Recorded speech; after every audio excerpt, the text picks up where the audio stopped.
inherent existence. When I walked into a room, you would look at me and say, oh, even if you've never met me before, why, there's Venerable Lobsang Nyima, also known as David Sykes. Grew up in Newark.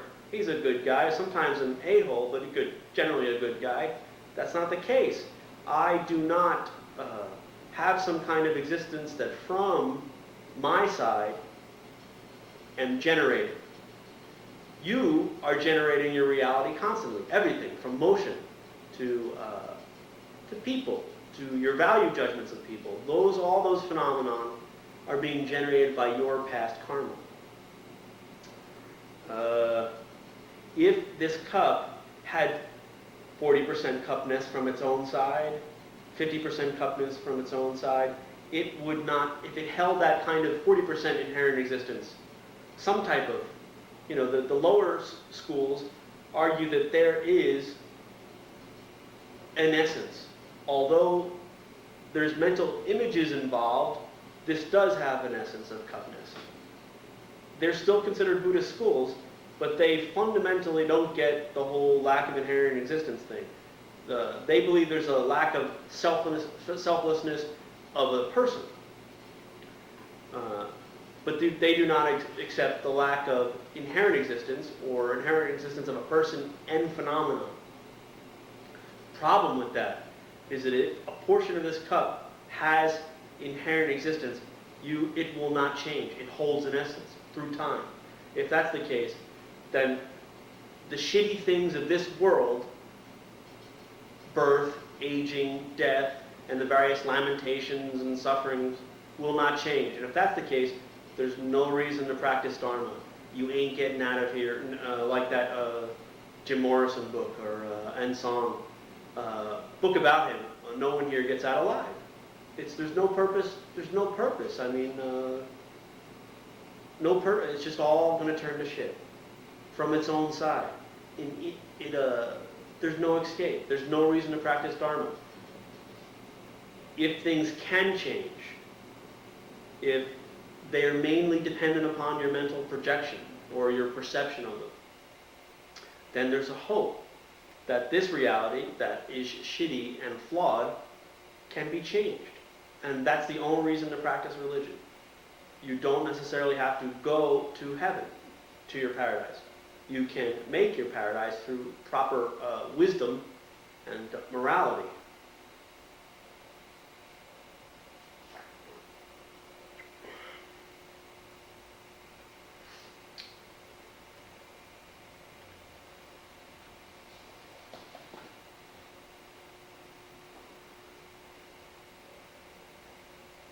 And he goes through a sequential and independent analysis of birth and death.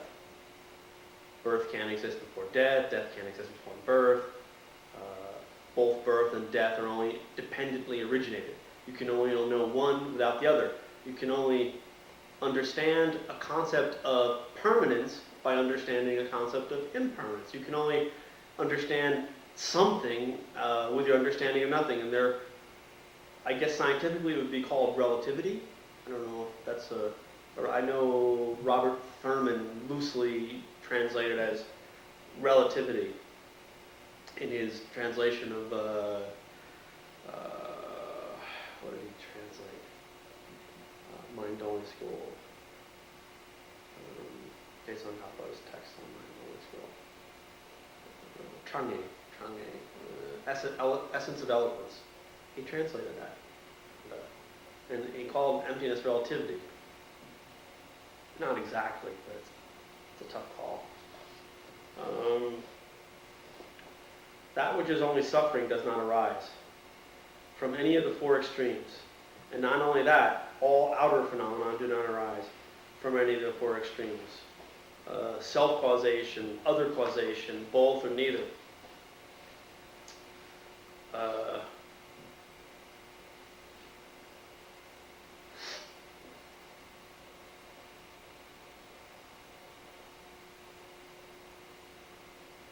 All the various sufferings are dependently originated mere appearances. They're changing moment by moment.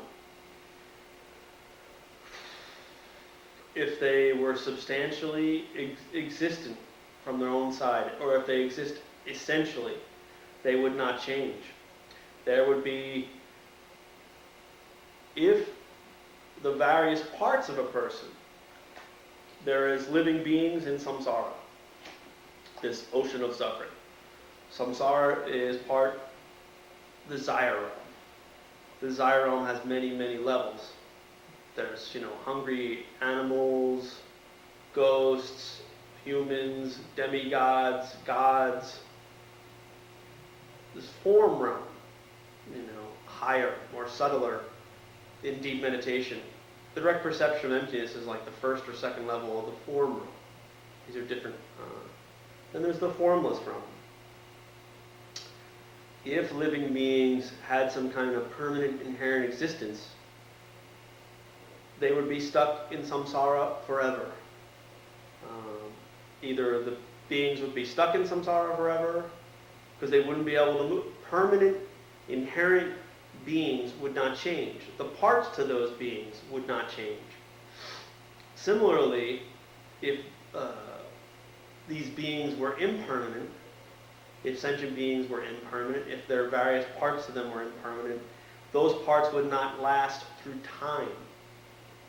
They would degenerate, disintegrate moment by moment. They could not last long enough to... Master Nagarjuna, I think the next chapter, goes into the untenability of the parts, or punto, or skandhas, going from one life to one life. You have various parts, the five heaps to you as a person. You have the consciousness, the awarenesses. I see a cup. There is a perceived object, a perceiving subject, and a consciousness, the consciousness, awareness of a cup. There's a mental consciousness, a visual consciousness. These are the parts, the consciousnesses that make up my existence. Then there's the gross form of my existence. Then there's the heap, which is they often translate it as compositional factors. It's everything else that they decided not to put in the other heaps, like conditioning and karma. And there's the discrimination heap, the ability to discriminate between two objects. So there's these five heaps that Lord Buddha enumerated to say what is a human. And then there's the various parts of a god. If these heaps existed essentially, there could be no going from life to life. There would be a portion when you leave this life that you'd be going through, there'd be no parts to you, and then you'd adopt the parts of a god. Or there would be some sort of, if you said that a self were the various parts, like some people came and posited that the self were the parts to you. These parts are impermanent and changing. Then that means the self would be changing. If some people posited, many Hindu schools believe the self is something other. There's some sort of other supernatural awareness or rider or driver to those parts. If that were the case, then it would be really absurd, because you would be something that is not in all the parts that you are. You would be something, you wouldn't even know you. You would be some sort of thing that existed outside of all the various parts that were you. Your emotions, your discrimination, your awareness. If that were the case, in between lives, there would be some sort of self floating around about there, independent of your parts. I don't know if I'm saying it right, but and then some people would posit that, but there's this intermediate state in between two lives, in between the man's life and the God's life. That's where you take on these intermediate parts. See, there's these are special intermediate bardo bodies. They often call it in Tibetan. I'm sure you've heard of the bardo. There's this bardo, and you exist in